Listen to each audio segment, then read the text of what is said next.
اور چوتھا سوال زنجیر زنی کے بارے میں ہے، جی سر، کہ آپ نے کیا نظریہ ہے؟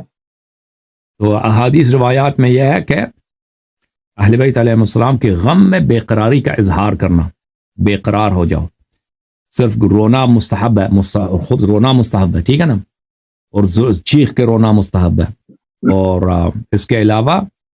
بے قرار ہو جانا، اس غم میں بے قرار، غم میں بے قراری کے مختلف اشکال ہوتے ہیں میرے بھائی۔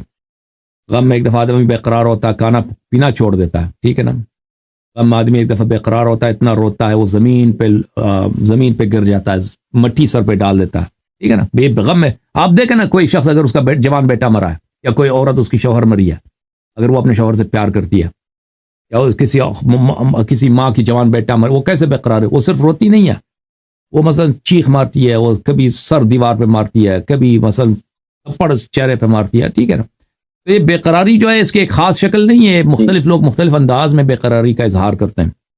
تو اگر کوئی شخص مثلا وہ بے قراری کے حالت میں، غم میں، نوحے سن کر،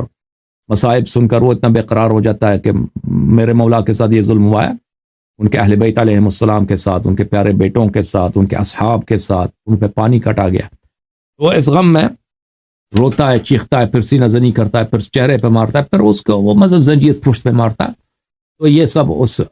اظہار جزا میں آ جاتا ہے کہ اہل بیت علیہ السلام نے اس کا حکم دیا ہے، ٹھیک ہے نا، کہ اس جزا کا اظہار کرے،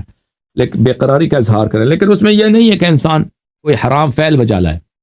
بے قراری میں کوئی انسان کوئی خلاف عفت یا کوئی چیز جو بنفسی ہی حرام ہے، خودکشی کرے